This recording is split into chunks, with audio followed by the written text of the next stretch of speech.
บาลอนเนียงจิตติเมตรรัฐาภิบาลในกรมครัวซาตระกูลฮนบานพิชิยมแหลกบังนึ่งการเปียกรมอุกฤษจนชอบบอกตามออนไลน์ระยะเป็นจะอยู่ชนะมกเฮยมนหนึ่งเรื่องนี้ตระบานบอกอากาศจิสาเทระนะ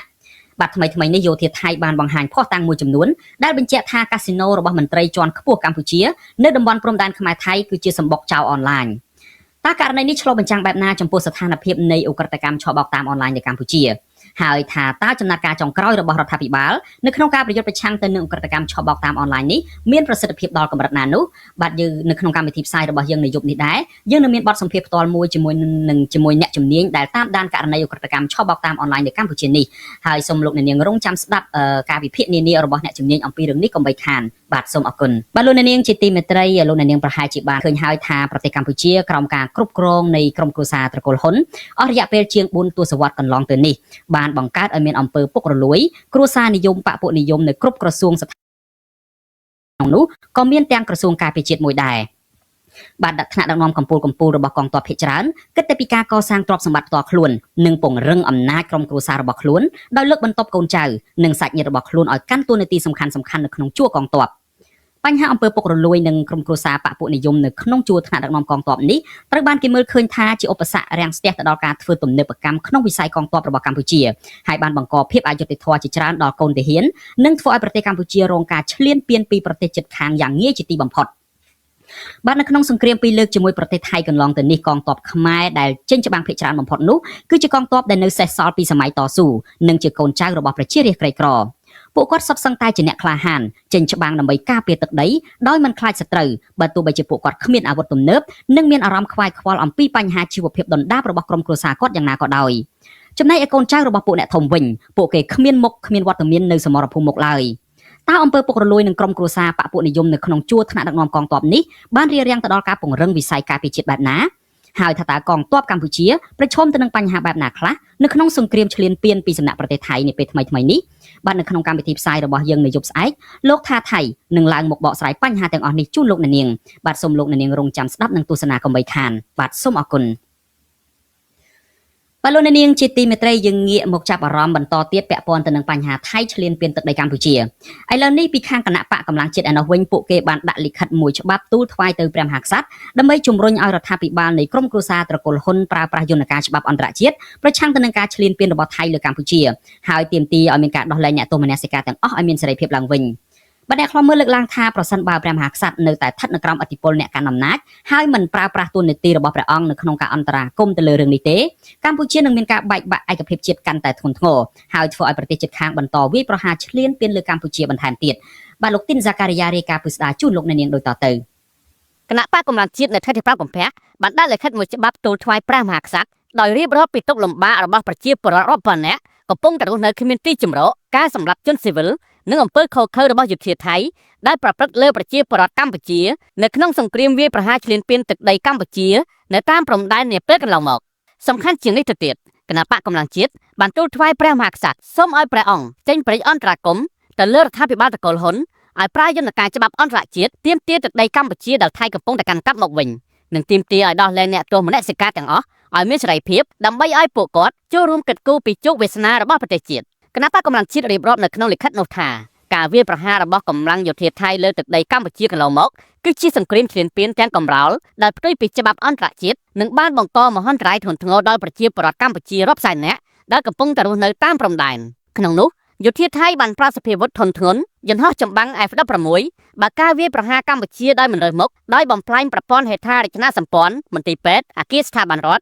วัดอารามประสาทโบราณขมายประเทศสมบัยประชีพรอดรบสับขนองสำหรับจนเซเวลเชียง3สำเนะนึ่งบังกอจนเซเวลจิตมรอยเนะติดเราระบุเลือกปีนี้กระทรวงการบริเตกัมพูชีก็ตัวสกอตได้ถ่ากองกำลังยุทธไทยในแต่บรรทอเฉลียนเปลี่ยนโจลจนเปลี่ยนกันกับตึกใดขมายจำนวนดับบนตีตังขนมแค่จำนวนบนได้เข้าฉบับคณะป้ากำลังเชียดยศเคยถ่าสถานเพียบกัมพูชีกับปงแต่รองการเฉลียนเปลี่ยนไปไทยนี้กัมพูชีมีจำเริญแต่หมดกฎคือปลายยนต์การฉบับอันตรจิตดำใบกาเปียตึกใดนึ่งบันไดยุทธไทยเจนปีตึกใดกัมพูชีที่ปรึกษาคณะป้ากำลังเชียดเหล่ารังชนปรับตัวอาศิจไรถ่าลิขัดตูทวายพระมหากษัตริย์นี้คณะป้ากำลังเชียดบันดาลิขัดตามระยะมนตรีรัฐบาลในสถาบันพระมหากษัตริย์เหล่ารังชนมันเจ้าท่าการชนะอ่อยปลายยนต์การฉบับประชังหนังการเฉลียนเปลี่ยนระบบไทยคือคณะกู้บำน้องทีมตีรัฐบาลกัมพูชีดังเพกีไทย ទៅតុលាការយុត្តិធម៌អន្តរជាតិតុលាការព្រហ្មទណ្ឌអន្តរជាតិនិងសហប្រធានកិច្ចព្រមព្រៀងសន្តិភាពទីក្រុងប៉ារីសដើម្បីជួយអន្តរាគមន៍ទាមទារទឹកដីកម្ពុជាយកមកវិញជាមួយគ្នានេះលោករងឈុនបន្ថែមថាការទាមទារយ៉ាងទទូចឲ្យដោះលែងអ្នកទោសមនសិការទាំងអស់ឲ្យមានសេរីភាពឡើងវិញក៏ស្របតាមបំណងដែលលោកហ៊ុនសែននៅលោកហ៊ុនម៉ាណែតដែលអំពាវនាវឲ្យខ្មែររួបរមជាតិក្នុងពេលដែលកម្ពុជាកំពុងរងការឈ្លានពានពីយោធាថៃជាគោលការណ៍ដើម្បីជាតិខ្លាំងហើយស្របទៅនឹងការចង់បានរបស់ប្រជាពលរដ្ឋក៏ដូចជាសារអំពាវនាវរបស់លោកនាយករដ្ឋមន្ត្រីឲ្យខ្មែរសាមគ្គីជាធ្លុងមួយខ្មែររួបរวมនឹងវាត្រូវឲ្យស្ដែងឲ្យឃើញការអនុវត្តនេះមានការដោះលែងអ្នកជាប់ឃុំអ្នកនយោបាយសកម្មជនសង្គមក៏ដូចជាក្រុមយុវជនក្តីឲ្យមានសេរីភាពឡើងវិញដែរ ទូរទស្សន៍អាស៊ីសេរីមិនអាចតាក់ទងអ្នកនាំពាក្យគណៈបកប្រជាជនកម្ពុជាលោកជាធិរិតដើម្បីសំសួរជំវិញរឿងនេះបានទេនៅថ្ងៃទី5កុម្ភៈតាក់ទងនឹងបញ្ហានេះប្រធានអង្គការប្រជាធិបតេយ្យខ្មែរលោកសង្សានករណាយល់ឃើញថាការដាក់លិខិតស្នើឲ្យព្រះមហាក្សត្រជំរុញរដ្ឋាភិបាលប្តឹងភាគីថៃនិងដោះលែងអ្នកទោសមនសិការអាចជាការសាកល្បងលើអង្គព្រះមហាក្សត្រដែលកន្លងមកមានតួនាទីជាប្រមុខរដ្ឋប៉ុន្តែស្ថិតនៅក្រោមឥទ្ធិពលអ្នកកាន់អំណាចដែលមិនអាចសម្រេចចិត្តលើបញ្ហាជាតិធំៗបានលោកបន្ថែមថាព្រះមហាក្សត្រគួរតែដឹងពីសុខទុក្ខរបស់ប្រជាពលរដ្ឋខ្លួនដែលកំពុងរងការឈឺចាប់និងការចាប់ចងជាបន្តបន្ទាប់រហូតធ្វើឲ្យខ្មែរបែកបាក់ឯកភាពជាតិកាន់តែខ្លាំងដែលធ្វើឲ្យបរទេសអាចឈ្លានពានទឹកដីកម្ពុជានិងបង្កវិនាសកម្មដល់ជាតិទាំងមូលខ្ញុំក៏ចង់ឃើញព្រះអង្គប្រើបរិទ្ធសិទ្ធិទាំងទូនាទីនិងអំណាចក្នុងនាមជាប្រមុខរដ្ឋដឹកនាំប្រទេសដែលឃើញប្រទេសជាតិក្នុងស្ថានភាពធ្លាក់ដុនដាបក្នុងស្ថានភាពធ្ងន់ធ្ងរបែបនេះយើងចង់ឃើញបរិទ្ធទូនាទីរបស់ព្រះអង្គអនុវត្តដើម្បីធ្វើឲ្យខ្មែរមានការរួបរวมជាតិធ្វើឲ្យខ្មែរមានភាពខ្លាំងក្លាដើម្បីធ្វើការកសាងនិងការពារជាតិនឹងពីការឈ្លានពានរបស់ប្រទេសជិតខាងនឹងឲ្យកាន់តែខ្លាំងក្លាឡើងវិញបើទោះបីជាអ្នកនយោបាយបកប្រឆាំងសង្គមស៊ីវិលមើលឃើញពីការបែកបាក់ជាតិដែលធ្វើឲ្យជាតិទន់ខ្សោយត្រូវបរទេសឈ្លានពានដូចជាថៃជាដើមក៏រដ្ឋាភិបាលតកូលហ៊ុនមិនខ្វល់រឿងដោះលែងអ្នកទោសមនសិការដើម្បីបង្ហាញពីឯកភាពជាតិនោះទេផ្ទុយទៅវិញអាជ្ញាធរនៃរបបនេះបែរជាបន្តតាមធ្វើទុកបុកម្នេញលើអ្នកនយោបាយនិងចាប់ចងពលរដ្ឋដែលនិយាយរឿងពីបញ្ហាព្រំដែនកម្ពុជាថៃដាក់គុកជាបន្តបន្ទាប់ទៅវិញខ្ញុំបាទធីនសាការីយ៉ាអស៊ីសេរីប្រធានីវ៉ាស៊ីនតោនបាទលោកអ្នកនាងជាទីមេត្រីនៅពេលបន្តិចទៀតនេះលោកអ្នកនាងនឹងបានស្ដាប់ការវិភាគនិងការវាយតម្លៃរបស់អ្នកជំនាញមួយរូបពាក់ព័ន្ធទៅនឹងការវិវត្តចុងក្រោយនៃឧក្រិដ្ឋកម្មឆបោកតាមអនឡាញនៅកម្ពុជាក៏ប៉ុន្តែមុននឹងទៅដល់ការវិភាគរបស់អ្នកជំនាញនេះខ្ញុំបាទសូមឲ្យលោកអ្នកនាងស្ដាប់សេចក្តីរាយការណ៍ចុងក្រោយមួយដែលរាយការណ៍ជូនដោយអ្នកស្រីសុជីវីអ្នកស្រីសុជីវីបានរាយការណ៍មកថាកងទ័ពថៃបានបដិសេធទៅលើលិខិតជំទាស់របស់កម្ពុជាដែលតវ៉ាទៅលើករណីកងទ័ពថៃបានដឹកនាំក្រុមអ្នកសង្កេតការបរទេសនិងមន្ត្រីអនុវត្តច្បាប់ទៅទស្សនកិច្ចត្រួតពិនិត្យនៅអគារកាស៊ីណូអូស្មាច់ដោយគ្មានការអនុញ្ញាតពីភាគីកម្ពុជាកងទ័ពថៃបានលើកឡើងថាកម្ពុជាគួរតែផ្ទៀងផ្ទាត់ព័ត៌មានឲ្យបានហ្មត់ចត់ដើម្បីបញ្ជៀសនៅចំនួនដែលមិនចាំបាច់នៅក្នុងតំបន់ដែលកំពុងមានចំនួននោះបាទអ្នកស្រីសុជីវីរាយការណ៍ពិស្ដារជូនលោកអ្នកនាងកងទ័ពជើងគោកថៃបានអះអាងថាតំបន់ដែលកម្ពុជាដាក់លិខិតតវ៉ានោះគឺស្ថិតក្រោមការគ្រប់គ្រងនិងដាក់ពង្រាយកម្លាំងរបស់កងទ័ពថៃក្រោយការប្រយុទ្ធគ្នានៅតាមព្រំដែនកាលពីថ្ងៃទី27ខែធ្នូឆ្នាំ2025ដោយស្របទៅតាមសេចក្តីថ្លែងការណ៍រួមនៅក្នុងសម័យប្រជុំពិសេសនៃគណៈកម្មាធិការព្រំដែនទូត GBC រវាងកម្ពុជានិងថៃនេះបើតាមការអះអាងរបស់អ្នកនាំពាក្យកងទ័ពជើងគោកថៃលោកវិនថៃស៊ូវ៉ារីកាលពីល្ងាចថ្ងៃទី4ខែកុម្ភៈកងទ័ពថៃអះអាងថាការគ្រប់គ្រងនិងប្រតិបត្តិការរបស់ថៃនៅតំបន់អូស្មាច់មិនបានរំលោភលើកិច្ចព្រមព្រៀងអន្តរជាតិណាមួយឡើយព្រោះក្នុងសេចក្តីថ្លែងការណ៍រួមនៅត្រង់ចំណុចទី2បានចែងថាភាគីទាំងពីរយល់ព្រមរក្សាការដាក់ពង្រាយកងទ័ពនៅលើទីតាំងឈរជើងបច្ចុប្បន្នដោយគ្មានការចល័តទ័ពបន្ថែមឬដើរល្បាតចូលទៅក្នុងទីតាំងរបស់ភាគីម្ខាងទៀតនោះឡើយតកតងនឹងការរកឃើញទីតាំងប្រតិបត្តិការឆបោកវិញយោធាថៃបានអះអាងថ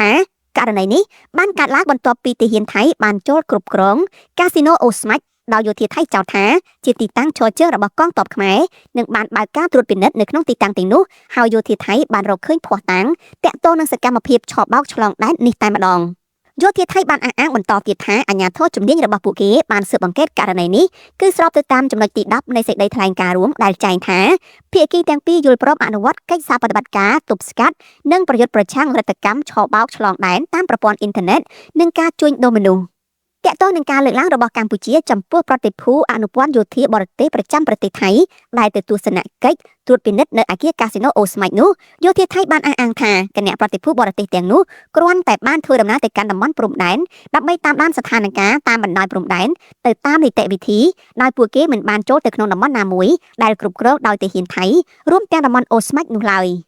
ការថ្លែងរបស់មន្ត្រីយោធាថៃរូបនេះគឺធ្វើឡើងបន្ទាប់ពីក្រសួងការបរទេសកម្ពុជាកាលពីថ្ងៃទី3 ខែកុម្ភៈបានចេញលិខិតតវ៉ាប្រឆាំងនឹងទស្សនកិច្ចត្រួតពិនិត្យទីតាំងដោយគ្មានការអនុញ្ញាតរបស់អនុព័ន្ធយោធាបរទេសមួយក្រុមនិងមន្ត្រីអនុវត្តច្បាប់ដែលដឹកនាំដោយកងទ័ពថៃនៅសន្តាគារពីរកន្លែងនៅច្រកអូស្មាច់ខេត្តឧត្តរមានជ័យក្រសួងការបរទេសកម្ពុជាចាត់ទុកការធ្វើទស្សនកិច្ចដើម្បីត្រួតពិនិត្យទីតាំងនេះថាជាការរំលោភលើអធិបតេយ្យនិងបូរណភាពទឹកដីរបស់កម្ពុជាដោយគ្មានការយល់ព្រមពីរដ្ឋាភិបាលកម្ពុជាអាគារនៅក្នុងតំបន់អូស្មាច់ដែលយោធាថៃចុះទៅត្រួតពិនិត្យនោះគឺជាកម្មសិទ្ធិរបស់លោកលីយ៉ុងផាត់ដែលជាសមាជិកព្រឹទ្ធសភាមកពីគណៈបកប្រជាជនកម្ពុជានិងជាប្រធានសមាគមអង្គការកម្ពុជាដែលស្និទ្ធនឹងលោកហ៊ុនសែនអាជ្ញាធរថៃរកឃើញថាអាគារទាំងនេះគឺជារោងចក្រឧស្សាហកម្មឆបោកតាមប្រព័ន្ធអ៊ីនធឺណិតដ៏ធំដែលមានការរៀបចំជាប្រព័ន្ធនិងគម្រោងផែនការច្បាស់លាស់ដើម្បីប្រតិបត្តិការបោកប្រាស់ជនរងគ្រោះនៅជុំវិញពិភពលោកយោធាថៃបានអះអាងថាកន្លងមកអាជ្ញាធរថៃធ្លាប់បានជូនដំណឹងទៅកាន់ភាគីកម្ពុជាដើម្បីរួមគ្នាពង្រីកការស៊ើបអង្កេតនិងបង្ក្រាបបណ្ដាញអក្រិតជនឆបោកនេះដែរប៉ុន្តែភាគីកម្ពុជានៅតែប្រងើយកន្តើយឬមិនបានឆ្លើយតបទៅនឹងសំណើនេះឡើយទូរទស្សន៍អាស៊ីសេរីមិនអាចតាក់ទងរដ្ឋលេខាធិការប្រចាំនៅក្រសួងការបរទេសអ្នកស្រីអៀតសុភានិងអនុប្រធានអចិន្ត្រៃយ៍នៃគណៈកម្មាធិការជាតិប្រយុទ្ធប្រឆាំងការជួញដូរមនុស្សអ្នកស្រីជូប៊ុនអេងដើម្បីសុំការបកស្រាយជុំវិញរឿងនេះបាននៅឡើយទេនៅថ្ងៃទី5 ខែកុម្ភៈជុំវិញរឿងនេះប្រធានអ្នកខ្លាំមើលកម្ពុជាលោកម៉ែនណាតយល់ឃើញថាយោធាថៃបានអនុវត្តតួនាទីលើសពីសេចក្តីថ្លែងការណ៍រួមដែលតម្រូវឲ្យភាគីទាំងសងខាងឈរជើងនៅលើទីតាំងបច្ចុប្បន្នជាបណ្ដោះអាសន្នដើម្បីរងចាំការដោះស្រាយនៅពេលកម្ពុជានិងថៃកំពុងតែមានចំនួនគ្នាហើយជាពិសេសគឺថៃកំពុងឈ្លានពានកម្ពុជាហ្នឹងក្នុងផ្លូវទូតគឺគេត្រូវជូនដំណឹងឲ្យគ្នាដឹងមុនរួចគេធ្វើការងាររួមគ្នាដល់ពេលថៃគាត់ធ្វើជាឯកតោភាគីហើយគាត់ចាំបកស្រាយយកហេតុយកផលសមរម្យអញ្ចឹងវានិយាយពីការទូតធ្វើឲ្យមានការលំអៀងខាងការទូតបើទោះជាយ៉ាងណាលោកម៉ែនណាតយល់ថាបើជ្រុលជាមានការស៊ើបអង្កេតទៅហើយនោះកម្ពុជាគួរតែចូលរួមសហការជាមួយថៃដោយបញ្ជូនខ្លួនលោកលីយ៉ុងផាត់ដែលជាម្ចាស់អាគារឲ្យមកទទួលខុសត្រូវដើម្បីកុំឲ្យភាគីថៃបន្តយកករណីបង្ក្រាបអក្រិតកម្មឆបោកឆ្លងដែននេះមកធ្វើជាលេសវាយប្រហារកម្ពុជាបន្តទៀតពាក់ព័ន្ធនឹងភាពតានតឹងនៅតាមព្រំដែននេះដែរកងទ័ពភូមិភាគ2របស់ថៃបានចេញសេចក្តីថ្លែងការណ៍នៅថ្ងៃទី5 ខែកុម្ភៈដោយអះអាងថាកាលពីព្រឹកម៉ោង10មានករណីប្លង់គ្រាប់បែកដៃទំហំ40 មីលីម៉ែត្រមួយគ្រាប់ដែលគេចោទថាបានបាញ់ចេញពីមូលដ្ឋានរបស់កងទ័ពខ្មែរចូលទៅក្បែរមូលដ្ឋានប្រតិបត្តិការរបស់យោធាថៃនៅតំបន់ចុងបូកជាប់នឹងខេត្តស៊ីសាកេតរបស់ថៃភាគីថៃអះអាងថាបន្ទាប់ពីហេតុការណ៍នេះមេបញ្ជាការរបស់កម្ពុជាបានបញ្ជាក់មកកាន់ភាគីថៃថាកើតឡើងដោយសារតែឧបទ្ទវហេតុនិងបានធ្វើការសម្របសម្រួលគ្នាទោះជាយ៉ាងណាក្រសួងការពារជាតិកម្ពុជាបានចេញសេចក្តីថ្លែងការណ៍ដោយបដិសេធថាគ្មានករណីនេះកើតឡើងនោះឡើយចំណែកនៅតាមតំបន់ព្រំដែនមួយចំនួនដូចជានៅខេត្តព្រះវិហារបន្ទាយមានជ័យនិងឧត្តរមានជ័យវិញទាហាននៃភាគីទាំងពីរបានបន្តដើរល្បាតដោយប្រុងប្រយ័ត្នរៀងៗខ្លួននិងមិនសូវមានការប៉ះទង្គិចពាក្យសម្ដីគ្នានោះឡើយនាងខ្ញុំសុជីវីអាស៊ីសេរីបាទលោកនាងជាទីមេត្រីដោយលោកនាងបានស្ដាប់សេចក្តីរាយការណ៍របស់អ្នកស្រីសុជីវីអំបញ្ញមិញនេះហើយគឺថាមានបញ្ហាចម្រូងចម្រាសណាស់តាក់ទងទៅនឹងការចោទគ្នាទៅវិញទៅមកអំពីការដែលថៃបានបញ្ជូនក្រុមអ្នកជំនាញហើយនឹងយោធានឹងដើម្បីមកពិនិត្យត្រួតពិនិត្យនៅតំបន់កាស៊ីណូអូស្មាច់ដែលតាមការពិតទៅនឹងគឺថាជាទីតាំងរបស់កម្ពុជាទេជាទឹកដីរបស់កម្ពុជាទេក៏ប៉ុន្តែបញ្ហាមួយដែលយើងស្ដែងឃើញនៅការពិតមួយនឹងគឺថាទីតាំងហ្នឹងគឺជាទីតាំងនៃអគារកាស៊ីណូឆបោកអនឡាញដែលក្រុមអក្រិតជនបានប្រើប្រាស់ដើម្បីជាទីកន្លែងដែលពួកគេឆបោកជនបរទេសនានាដែលពាក់ព័ន្ធទៅនឹងរឿងអក្រិតកម្មឆបោកអនឡាញនេះនាងបានជ្រាបកាន់តែច្បាស់អំពីរឿងការវិវត្តចុងក្រោយនៃរឿងអក្រិតកម្មឆបោកតាមអនឡាញនៅកម្ពុជានេះយើងបានភ្ជាប់វីដេអូទៅកាន់អ្នកជំនាញមួយរូបគឺលោកសេងម៉ាន់លីដែលជាអ្នកតាមដានភូមិសាស្ត្រនយោបាយតំបន់អាស៊ីអាគ្នេយ៍និងប៉ាស៊ីហ្វិកហើយចុងក្រោយនេះលោកសេងម៉ាន់លីក៏បានតាមដានយ៉ាងដិតដល់ដែរតាក់ទងទៅនឹងរឿងអក្រិតកម្មឆបោកតាមអនឡាញនេះយើងបានភ្ជាប់លោកហើយខ្ញុំបាទសូមជម្រាបសួរលោកសេងម៉ាន់លីពីចម្ងាយផងបាទជម្រាបសួរបាទបាទអរគុណច្រើនមែនទែនលោកសេងម៉ាន់លីយើងតែងតែបានតាក់ទងលោកជាប្រចាំដើម្បីសាកសួរលោកអំពីរឿងភូមិសាស្ត្រនយោបាយផងអំពីរឿងបញ្ហានានានៅក្នុងសង្គមផងហើយជាពិសេសករណីចុងក្រោយនេះគឺផ្ដោតទៅលើរឿងឧក្រិដ្ឋកម្មឆបោកតាមអនឡាញនឹងតែម្ដងអ្វីមួយដែលយើងលើកយកមកជជែកពិភាក្សានៅពេលនេះលោកសេងម៉ាន់លីបានឃើញហើយថា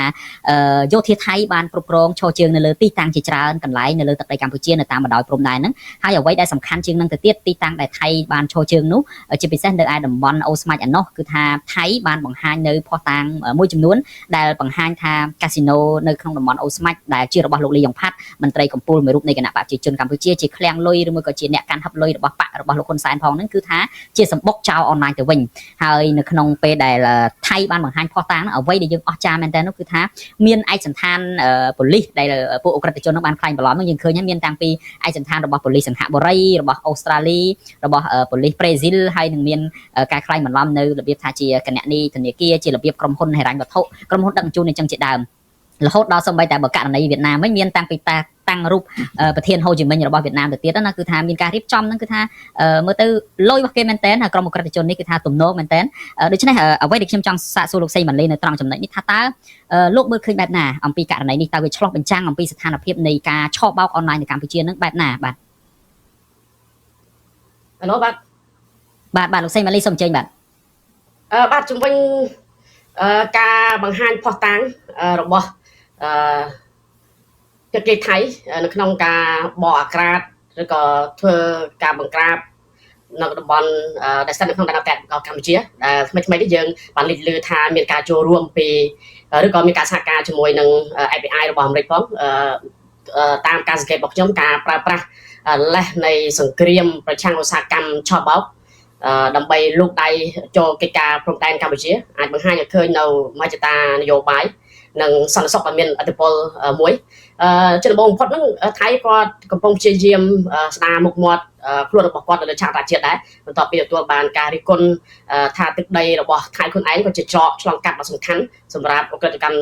ឆ្លងដែនដែលកាត់ចេញអំពីសកម្មភាពរកស៊ីកខ្វក់នៅចេញពីកម្ពុជាហើយនឹងក៏ដូចជាការជួញដូរមនុស្សការដែលថៃគាត់សម្រេចចិត្តបើកការបង្ក្រាបនៅទីតាំងអតីតរបស់កម្ពុជាដូចជាអូស្មាច់ជាដើមហ្នឹងគឺគាត់ព្យាយាមចោះគៀកទៅនឹងដើមទីតៃកម្ពុជាតាមរយៈការប្រើប្រាស់អំណាចទុនជាពិសេសតាមរយៈកិច្ចសហការជាមួយនឹងមហាអំណាចអាមេរិកដើម្បីបង្ហាញឲ្យមជ្ឈដ្ឋានអន្តរជាតិថាគាត់នឹងគឺជាប៉ូលីសតំបន់ដែលមានទំនុកចិត្តខ្ពស់និងជាដៃគូសន្តិសុខដ៏មានប្រសិទ្ធភាពជាងកម្ពុជាសកម្មភាពនេះខ្ញុំគិតថាអនុញ្ញាតឲ្យថៃទទួលបាននូវភាពស្របច្បាប់លក្ខណៈអន្តរជាតិដោយសារតែមានផុសតាង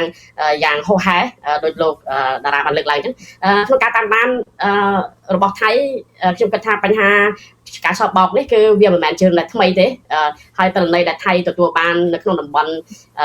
អូស្មាច់ជាដើមតំបន់នានាដែលជាប់ព្រំដែនថៃកម្ពុជានេះគឺខ្ញុំគិតថាជាទិន្នន័យរបស់ FBI ដែលផ្ដល់ជូនក្នុងការធ្វើការបង្ក្រាបក៏ប៉ុន្តែកន្លងមកយើងឃើញថា FBI ហាក់ដូចជាមិនទទួលបានកិច្ចសហការពីអាជ្ញាធរកម្ពុជាដូច្នោះហើយមានតែជំរុញតាមរយៈយន្តការនៃកិច្ចសហការជាមួយនឹងថៃតែមុននេះការប្រើប្រាស់លេសប្រឆាំងនឹងការឆបោកអនឡាញក៏ជាយុទ្ធសាស្ត្រមួយក្នុងការដាក់សម្ពាធផ្នែកសេដ្ឋកិច្ចនិងនយោបាយលើរដ្ឋាភិបាលកម្ពុជាផងដែរតាមរយៈការបង្ហាញភស្តុតាងនៃអក្រិតកម្មដែលកើតចេញអំពីក្នុងទឹកដីកម្ពុជាទៅកាន់ពិភពលោកដោយមាន FBI ជាសាក្សីថៃបានជំរុញកម្ពុជាស្ថិតនៅក្នុងស្ថានភាពដែលពិបាកតែម្ដងនឹងធ្វើឲ្យកម្ពុជាបាត់បង់អំណាចតតាំងលើតុចរចាផ្សេងៗជាពិសេសពាក់ព័ន្ធនឹងតំបន់សមុទ្ររត់ស៊ីគ្នាបញ្ហាព្រំដែនគោកទង្វើរបស់ថៃវាក៏ជាសារផ្ញើទៅកាន់វិនិយោគិនបរទេសផងដែរថាតំបន់ព្រំដែនរវាងកម្ពុជាគឺជាតំបន់គ្មានច្បាប់ទម្លាប់និងគ្រោះថ្នាក់ដែលនាំឲ្យលំហូរវិនិយោគអាចងាកទៅរកថៃវិញដែលគេព្យាយាមបង្ហាញថាកន្លែងប្រទេសថៃគឺជាកន្លែងមានសុវត្ថិភាពនិងមានការគ្រប់គ្រងផ្នែកសន្តិសុខពីអាមេរិកមួយទៀតលោកយ៉ាងណាអ្វីដែលខ្ញុំសង្កេតឃើញផលនយោបាយផ្ទៃក្នុងរបស់ថៃក៏ដើរតួនាទីយ៉ាងសំខាន់ផងដែរដោយសារតែរដ្ឋាភិបាលថៃខ្លួនឯងហ្នឹងត្រូវបានបង្ហាញលទ្ធផលចាស់ស្ដែងជូនពលរដ្ឋដែលខ្លួនឯងរងគ្រោះរាប់ម៉ឺនអ្នកពីការឆបោកដែលកាត់ចេញអំពីប្រតិបត្តិការនៅក្នុងទឹកដីកម្ពុជាការវាយលុកសម្បុកឆបោកនៅក្នុងដែនអធិបតេយ្យរបស់កម្ពុជានេះវាគឺជាការបង្ហាញពីអំណាចរបស់មេដឹកនាំថៃថាគេហ៊ានធ្វើសកម្មភាពឆ្លងដែនដើម្បីការពារផលប្រយោជន៍ពលរដ្ឋគេការដែលកម្ពុជាជាពិសេសរដ្ឋាភិបាលលោកហ៊ុនម៉ាណែតបានបណ្ដោយឲ្យបញ្ហានេះកើតឡើងជាច្រើនឆ្នាំវាបានក្លាយជាឱកាសមាសតែម្ដងសម្រាប់ថៃប្រើលេសក្នុងនាមជាប្រទេសគោរពនៅមនុស្សធម៌ហើយនឹងចង់ឃើញសន្តិភាពដើម្បីឈ្លានពានកម្ពុជាម្ដងហើយម្ដងទៀតបាទ អរគុណច្រើនលោកសីម៉ាលីខ្ញុំនឹងងាកមកលោកសីម៉ាលីបន្ថែមទៀតតាក់ទងទៅនឹងរឿងករណីនេះប៉ុន្តែមុននឹងសួរទៅកាន់លោកសីម៉ាលីខ្ញុំចង់ឲ្យលោកនាងបានស្ដាប់នៅសម្រងប្រសាសន៍មួយរបស់លោកហ៊ុនសែនដែលជាប្រធានព្រឹទ្ធសភាតាមការពិតអ្វីដែលកំពុងតែកើតឡើងនៅអូស្មាច់នេះវាស្ដែងចេញនៅចំណុចមួយច្បាស់ទៀតគឺថាកន្លងទៅនឹងរដ្ឋាភិបាលកម្ពុជាឬមួយក៏លោកហ៊ុនសែនផ្ទាល់តែម្ដងគឺជាអ្នកការពារនៅរឿងកតកម្មឆបោកតាមអនឡាញជាពិសេសនៅតំបន់ព្រំដែនខ្មែរថៃនឹងតែម្ដងដូច្នេះសូមលោកនាងទស្សនាសម្រងសម្ដីនេះដូចតទៅបាទបាទរងគ្រោះនៃអនឡាញរបស់ថៃតែប៉ុណ្ណោះហេតុអីមានតែប្រទេសថៃមួយគត់ដែលមានជើងអាកាសតភ្ជាប់ពីប្រទេសខាងក្រៅចូលមកក្នុងប្រទេសថៃម៉ៃយ៉ាម៉ាឡាវនិងកម្ពុជាគ្មានជើងអាកាសធុនធំហោះត្រង់ចូលមកទេអញ្ចឹងអ្នកឆបោកអនឡាញទាំងប្រមាណត្រូវសម្រួលដោយអាជ្ញាធរថៃទាំងអស់សម្មិត្តចិនអាមេរិកឬអ្នកដទៃទៀតមើលឲ្យច្បាស់កន្លែងនេះបាទសម្ដីរបស់លោកហ៊ុនសែននេះគឺគាត់និយាយការពេលដែលគាត់មានបញ្ហាទំនាស់គ្នាជាមួយនឹងកូនស្រីរបស់លោកថាក់ស៊ីនកាលពីឆ្នាំទៅមិញហើយក៏ជាដើមហេតុដែលមួយដែលកន្លងទៅនេះគឺថាត្រូវបានថៃប្រើប្រាស់ដែរជាលេសនៅក្នុងការឈ្លានពាននៅកម្ពុជាគឺការប្រយុទ្ធប្រឆាំងនឹងរឿងក្រតកម្មអនឡាញហ្នឹងអ្វីដែលសំខាន់ហ្នឹងគឺថាភាគីថៃយោធាថៃបានបង្ហាញនៅភស្តុតាងចេញពីកាស៊ីណូនៅអូស្មាច់ហ្នឹងតែម្ដងដែលជារបស់លោកលីយ៉ុងផាត់ខណៈពេលដែលលោកហ៊ុនសែនថាខ្មែរយើងគឺជាជនរងគ្រោះនៃរឿងហ្នឹងទេហើយថៃឯណោះទេដែលជាអ្នកសម្របសម្រួលឲ្យមានរឿងក្រតកម្មឆបោកអនឡាញហ្នឹងនេះគឺជាការដែលលោកហ៊ុនសែននេះគឺព្យាយាមនិយាយការពារនៅអ្វីដែលកំពុងកើតឡើងនៅកម្ពុជាសំណួរដែលខ្ញុំចង់ភ្ជាប់ទៅលោកសីម៉ាលីដែរហ្នឹងគឺថាមកដល់ម៉ោងនេះមកដល់ពេលនេះកម្ពុជាយើងហាក់ដូចជាដើរតាមពីក្រោយថៃទៀតរឿងក្រតកម្មឆបោកអនឡាញហ្នឹងយើងដឹងទាំងអស់គ្នាហើយថានៅពេលដែលការចាប់ផ្ដើមដំបូងនៃការទម្លាក់គ្រាប់បែកនៃការធ្វើសង្គ្រាមឈ្លានពានកម្ពុជាហ្នឹងថៃគេនិយាយពីរឿងទឹកដី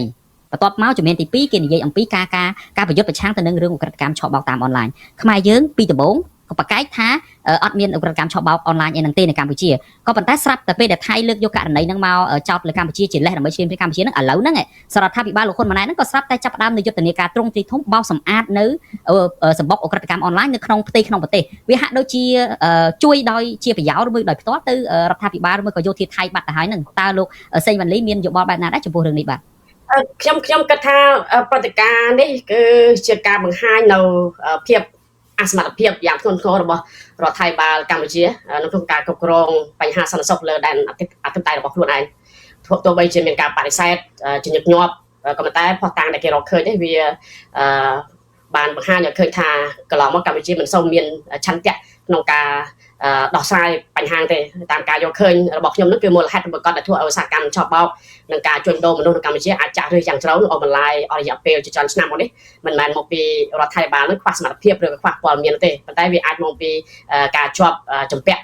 ពាក់ព័ន្ធនៃផលប្រយោជន៍សេដ្ឋកិច្ចនិងនយោបាយរបស់ក្រុមបុគ្គលដែលមានអំណាចយើងដឹងថារបាយការណ៍ស៊ើបអង្កេតពីមជ្ឈដ្ឋានអន្តរជាតិនិង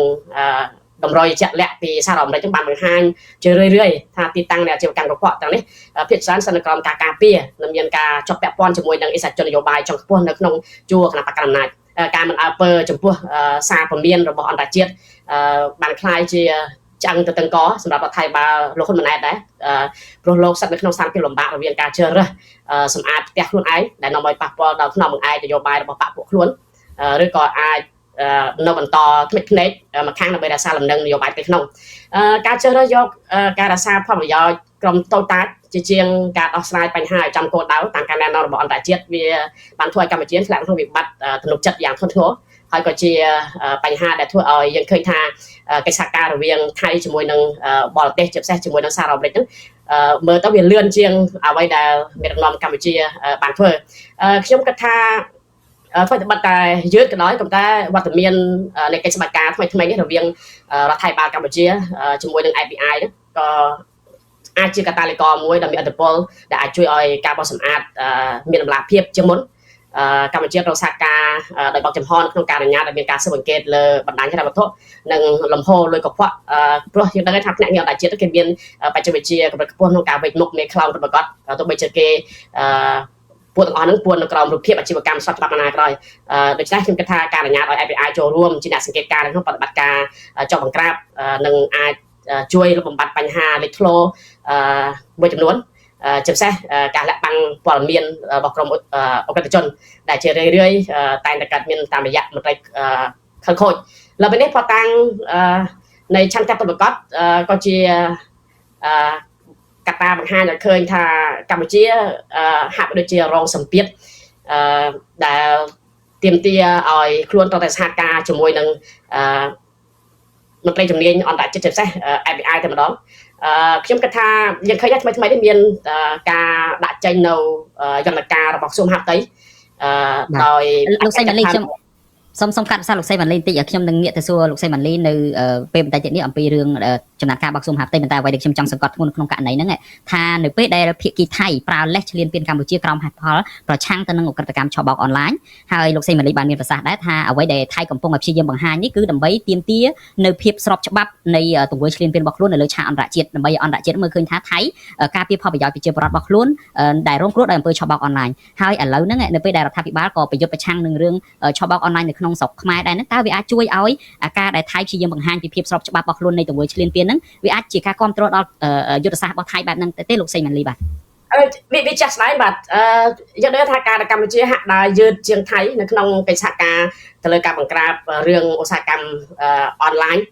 ដែលពិភពលោកជឿថាវាកើតឡើងយូរហើយខ្ញុំគិតថារដ្ឋថៃបាទកម្ពុជាក៏បានដឹងដែរក៏ព្រោះតែការលាតត្រដាងការពិតដោយ FBI ដូចខ្ញុំថាព័ត៌មានដែលថៃគាត់ចោះទៅបង្ក្រាបហើយនឹងថតរូបបង្ហាញពីផតតាំងនានានៅតំបន់អូស្មាច់តែពិតខ្ញុំគិតថាមិនមែនជាដែនសមត្ថកិច្ចឬក៏សមត្ថភាពក្នុងការរកព័ត៌មានរបស់អាជ្ញាធរថៃទេក៏ប៉ុន្តែអាចជាការផ្ដល់នូវផតតាំងដោយភាគីបរទេសដែលកន្លងមកហើយគេព្យាយាមក្នុងការជំរុញឲ្យមានកិច្ចសហការដើម្បីជិតទៅដល់ការបង្ក្រាបអីជាដើមដូច្នេះខ្ញុំគិតថាវាសកម្មភាពដែលយឺតយ៉ាវក្នុងការបង្ក្រាបរបស់កម្ពុជានេះក្រោយអំពីថៃគាត់បានសហការយ៉ាងសកម្មជាមួយនឹងមន្ត្រីបច្ចេកទេសរបស់បរទេសជាពិសេសសហរដ្ឋអាមេរិកហ្នឹងវាធ្វើឲ្យរូបភាពស្របច្បាប់របស់ថៃនៅក្នុងការប្រើលេសសង្គ្រាមឧក្រិដ្ឋកម្មលុបទៅនឹងហេតុផលចម្បងដែលខ្លួនមានហេតុតាក្នុងការឈ្លានពានកម្ពុជារាប់ទសវត្សរ៍មកនេះកាន់តែមានប្រសិទ្ធភាពជាងមុនហើយអ្វីដែលកម្ពុជាកំពុងតែធ្វើតាមរយៈយន្តការផ្សេងៗហ្នឹងគឺវាហាក់បីដូចជាបង្ហាញឲ្យពិភពលោកដឹងថាអ្វីដែលថៃគាត់លើកឡើងវាមានភាពស្របច្បាប់ខ្ពស់ហើយវាពិតប្រាកដអញ្ចឹងមែនដូច្នេះហើយខ្ញុំគិតថាវាជារឿងដែលពិបាកដែលរដ្ឋថៃបាទកម្ពុជាពិបាកក្នុងការបដិសេធថាតាមពិតអ្វីដែលភាគីថៃលើកឡើងនេះគឺវាមានទម្ងន់ចាស់ស្ដែងហើយព័ត៌មានដែលផ្សព្វផ្សាយទៅទូទាំងពិភពលោកមិនមែនតែថៃទេប្រទេសទូទាំងពិភពលោកក៏សុទ្ធតែបានរាយការណ៍ពាក់ព័ន្ធនឹងការបិទបាំងឬការបន្តការពារអក្រិតជនធំកន្លងមកដែរបាទចំណុចសំខាន់មួយទៀតលោកសៃម៉ាលីយើងឃើញហើយថានៅក្នុងពេលដែលមានការបើកយុទ្ធនាការទ្រង់ទ្រាយធំបង្ក្រាបអនឡាញនៅកម្ពុជាពីសំណាក់អាជ្ញាធរខ្មែរហ្នឹងយើងឃើញថាក្រសួងមហាផ្ទៃបានប្រកាសថាគេព្យាយាមកម្ចាត់ឲ្យអស់នៅរឿងប្រតិកម្មឆបោកអនឡាញហ្នឹងនៅត្រឹមខែមេសា2026ហ្នឹងខ្ញុំចង់ឲ្យលោកនាងទស្សនាឬសម្រងសម្ដីមួយរបស់លោកទូចសុខៈដែលជាអ្នកនាំពាក្យរងនៃក្រសួងមហាផ្ទៃអំពីរឿងនេះសិនមុននឹងផ្ដល់សំណួរនេះទៅកាន់លោកសៃម៉ាលីបាទគឺយើងលែងប្រើពាក្យថាបង្ក្រាបគឺយើងប្រើពាក្យថាបោះសម្អាតយកតែម្ដងដោយសារតែការបង្ក្រាបពីមុនមកគឺវាបានលទ្ធផលជាបន្តហើយមកដល់ដំណាក់កាលចុងក្រោយនេះគឺជាដំណាក់កាលផ្ដាច់ដង្ហើមក្រុមឆបោកតាមប្រព័ន្ធអនឡាញដែលលើបលួចលាក់បន្លំបំភាន់បាទនៅក្រោមស្លាកនេះក្រោមស្លាកនោះជាដើមនេះឲ្យវាដាច់ខ្យល់តែម្ដងបាទហើយរាជរដ្ឋាភិបាលពលគឺសម្ដេចចម្ដីនាយករដ្ឋមន្ត្រីនិងក្រសួងមហាផ្ទៃគឺបានដាក់បន្ទាត់ក្រហមហើយគឺបោសសម្អាតឲ្យអស់ពីលទ្ធភាពនិងឲ្យស្អាតត្រឹមកំឡុងខែមេសាឆ្នាំ2026បើសិនជាតាមបណ្ដារាជធានីខេត្តណាដែលត្រូវរកឃើញថានៅមានសេសសល់ឬមានការពាក់ព័ន្ធឬពង្រើយកតោនៅក្នុងការអនុវត្តទទួលខុសត្រូវចំពោះមុខរាជរដ្ឋាភិបាលទទួលខុសត្រូវចំពោះមុខសម្ដេចនាយករដ្ឋមន្ត្រីទទួលខុសត្រូវចំពោះមុខតំណែងរបស់ខ្លួនដែលកំពុងកាន់កាប់ហើយដែលមានសមត្ថកិច្ចនៅក្នុងការបោសសម្អាតនេះចុងក្រោយគឺទទួលខុសត្រូវចំពោះបាទលោកសៃម៉ាលីជឿជាក់បានទេការបកស្រាយរបស់ខាងអ្នកនាំពាក្យក្រសួងមហាផ្ទៃនេះបាទជោគជ័យពិតប្រាកដវាមិនមែនសិតលើការប្រកាសបញ្ចប់ត្រឹមខែនេះខែនោះទេវាអាស្រ័យទៅលើឆន្ទៈក្នុងការវះកាត់ដល់ឬគល់នៃបញ្ហាបើសិនបើអាជ្ញាធរត្រឹមតែចាប់ខ្លួនបុគ្គលិកកម្រិតទាបឬក៏មានការតូចដែលជាជនបរទេសហើយបង្ហាញអំពីទ្រង់ទ្រាយនៃការបង្ក្រាបនោះបញ្ហានឹងមិនរលាយបាត់ទេព្រោះរចនាសម្ព័ន្ធយើងដឹងហើយវាបង្កប់នឹងអ្នកផ្ដល់ការការពារដែលជាបុគ្គលមានអំណាចឬខ្សែស្រឡាយដែលមានអធិបុលនោះតែមានសេរីភាពនៅក្នុងការបង្កើតបណ្ដាញថ្មីជោគជ័យដែលលើសពី ការលម្អភ្នែកណាគឺទាមទារមានការបំបីសម្បុកដែលធ្លាប់ត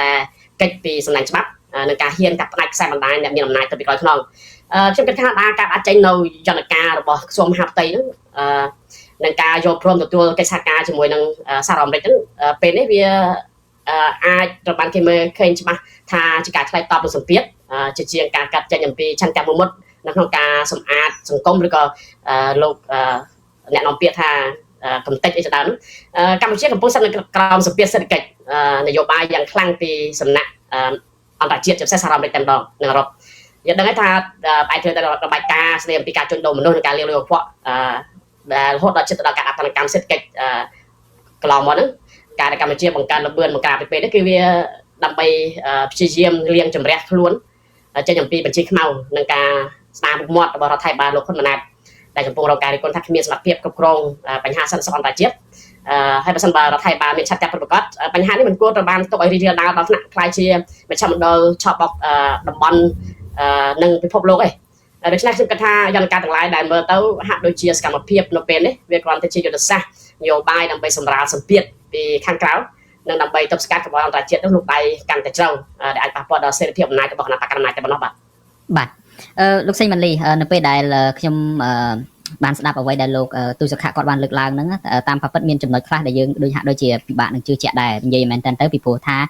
ប្រហែលលោកសេងម៉ាលីក៏ប្រហែលជាបានឃើញដែរបងប្អូនទាំងអស់គ្នាក៏ប្រហែលជាបានស្ដាប់ដែរសេចក្តីរាយការណ៍យើងកន្លងមកដោយសារតែសូម្បីតែរដ្ឋមន្ត្រីក្រសួងមហាផ្ទៃលោកសសុខាហ្នឹងក៏ជាប់ឈ្មោះនៅក្នុងបញ្ជីនៃជនដែលមានពាក់ព័ន្ធទៅនឹងករណីឆបបោកអនឡាញនៅកម្ពុជានឹងដែរនៅក្នុងសេចក្តីស្នើច្បាប់ដាក់ទណ្ឌកម្មដែលខាងសមាជិកសភាអាមេរិកគេបានស្នើឡើងហ្នឹងលោកសសុខាក្តីហើយនឹងមន្ត្រីសាច់ញាតិកម្ពុជាមួយចំនួនទៀតរបស់លោកនាយករដ្ឋមន្ត្រីហ៊ុនសែនលោកនាយករដ្ឋមន្ត្រីហ៊ុនម៉ាណែតលោកហ៊ុនសែនតែម្ដងគឺជាប់ពាក់ព័ន្ធដោយផ្ទាល់ទៅនឹងរឿងហ្នឹងហើយបើថាកម្ចាត់ឧក្រិដ្ឋកម្មឆបោកអនឡាញបោកសម្អាតឲ្យអស់ពីកម្ពុជាអីត្រឹមខែ4នេះដូចជាពិបាកជឿមែនទែនហើយអ្វីដែលយើងមើលឃើញចំណុចសំខាន់មួយទៀតហ្នឹងគឺថាមកដល់ម៉ោងនេះបើនិយាយពីការប្រយុទ្ធប្រឆាំងនឹងប្រកម្មឆបោកអនឡាញហ្នឹងលោកសេម៉ាលីក៏បានឃើញថាមានការចាប់ឧក្រិដ្ឋជន Gen Z និងបកពួក2នាក់ទៀតបញ្ជូនទៅចិនព័ត៌មានស្ដីអំពីក្រុមហ៊ុន Prince Group របស់គាត់ហ្នឹងបាត់ឈឹងលែងដឹងលឺអីចឹងតែម្ដងទ្រព្យសម្បត្តិរាប់ពាន់លានរបស់ Prince Group របស់បណ្ដាញសាខាពួកក្រិតជនអនឡាញហ្នឹងមិនដឹងថាតើរដ្ឋាភិបាលចាត់ចែងបែងចែកអីយ៉ាងម៉េចទេអ្វីដែលយើងឃើញកន្លងមកហ្នឹងគឺមានតែទៅលើការដែលក្រុមហ៊ុនឯកជនមួយទទួលបានសិទ្ធិនៅក្នុងការដោះស្រាយរឿងធនាគារ Prince រឿងកម្ចីខ្ចីលុយវេសងប្រាក់អីហ្នឹងគឺមានក៏ប៉ុន្តែPrince Group ជារួមតែម្ដងគឺអត់ទាន់ឃើញមានទេទ្រព្យសម្បត្តិរាប់ពាន់លានដុល្លារបណ្ដាញឧក្រិដ្ឋជនពាក់ព័ន្ធណាខ្លះក៏លែងមានព័ត៌មាននឹងទៀតដែរអ្វីដែលសំខាន់មួយទៀតហ្នឹងការប្រក្រាបជាក់ស្ដែងនៅទីតាំងមួយចំនួនឥឡូវហ្នឹងហាក់ដូចជាករណីវែកចកតែប៉ុណ្ណោះមានន័យថាប្រក្រាបនៅទីតាំងនេះទៅក៏ស្រាប់តែទៅលិចចេញនៅទីតាំងណាទៀតនោះដែលប្រមូលផ្ដុំមនុស្សរាប់ពាន់អ្នកអីចឹងទៅធ្វើការអីចឹងតទៀតខ្ញុំចង់ដឹងថាតើចំណុចនេះអាចឆ្លុះបញ្ចាំងបែបណាទៀតអំពីចំណាត់ការចុងក្រោយរបស់រដ្ឋាភិបាលខ្មែរហ្នឹងបាទវាទាមទារឲ្យមានតម្លាភាពនិងកណីភាពដូចខ្ញុំបានលើកឡើងអញ្ចឹងថាបើសិនជាការបង្ក្រាបហ្នឹងត្រឹមតែជនតូចតាចក៏ប៉ុន្តែអ្នកដែលមានក្នុងបញ្ជីខ្មៅរបស់អាមេរិកនៅតែបន្តរកខ្លួនហើយជាពិសេសសុទ្ធតែជាអិសរាជជននយោបាយចុងខ្ពស់របស់គណៈបកកណ្ដាលអំណាចខ្ញុំគិតថាបញ្ហានេះវានឹងលេចឡើងវិញនៅថ្ងៃណាមួយអាចនឹងពេលនេះវាមានភាពស្ងប់ស្ងាត់ក៏ប៉ុន្តែគាត់ថានៅពេលដែលបដិការនេះត្រូវបាន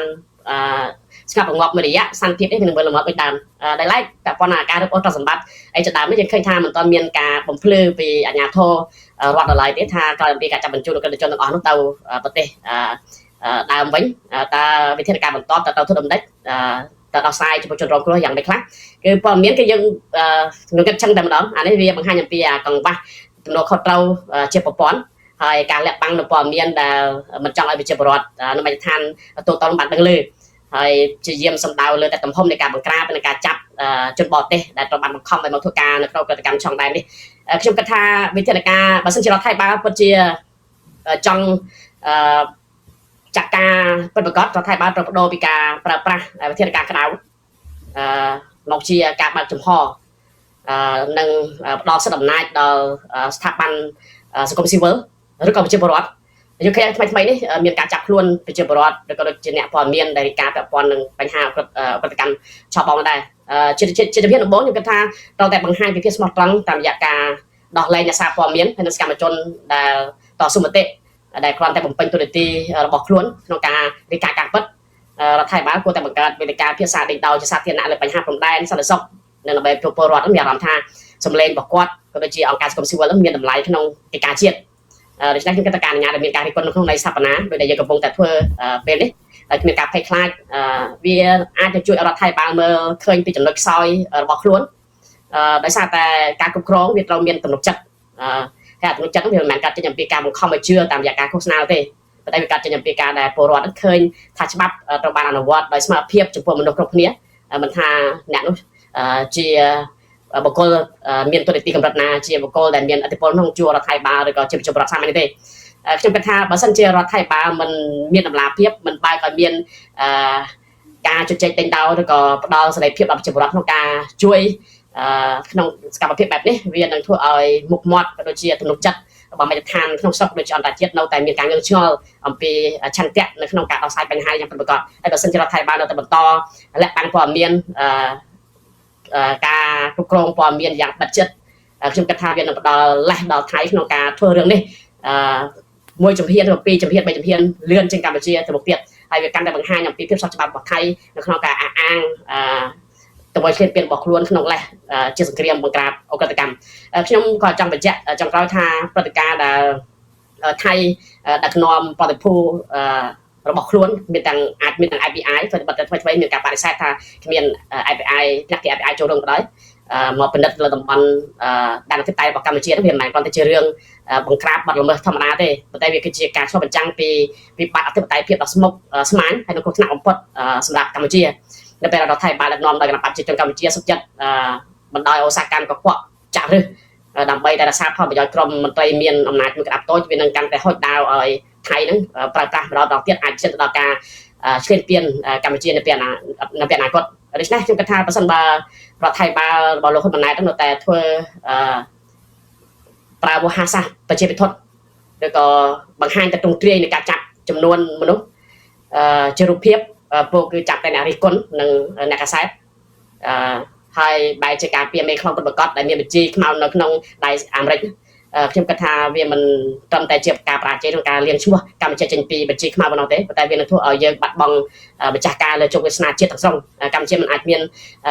អធិបតេយ្យភាពប្រកបបានឡើយដរាបណាច្បាប់ត្រូវបានប្រើប្រាស់ជាឧបករណ៍ការពារប្រជាជនមានអំណាចហើយសេរីភាពនៅក្នុងការធ្វើការងាររបស់សង្គមស៊ីវិលគណៈបកនយោបាយដែលមានគំនិតផ្ទុយក្នុងស្រុកត្រូវបានចាត់ទុកថាជាសត្រូវរបស់អ្នកមានអំណាចខ្ញុំគិតថាស្ថានភាពនឹងនៅតែបន្តរងគ្រោះហើយកម្ពុជានៅមុខមាត់កម្ពុជានៅឆានចិត្តនៅតែត្រូវបានគេមើលឃើញថាជាប្រទេសដែលផ្ដល់សុខសុវត្ថិភាពឬក៏ជាឋានសួគ៌នៃអ ுக ្រិតកម្មតមុខទៀតបាទអរគុណច្រើនមែនតើលោកសីម៉ានីដែលសារលោកបានឆ្លើយទៅនឹងសំណួរចុងក្រោយដែលខ្ញុំត្រៀមសួរដែរតើតើនឹងដំណោះស្រាយយ៉ាងណានោះឥឡូវលោកឆ្លើយបានចប់សពគ្រប់បោះក្បាយហើយអញ្ចឹងខ្ញុំនឹងមិនសួរទៀតទេហើយយើងនឹងបន្តតាមដានមើលករណីវិវត្តនៃរឿងក្រិតកម្មអនឡាញនេះទៀតជាពិសេសនោះថាតើអ្វីដែលខាងក្រសួងមហាផ្ទៃបញ្ជាក់ថាកម្ចាត់ឲ្យអស់ត្រឹម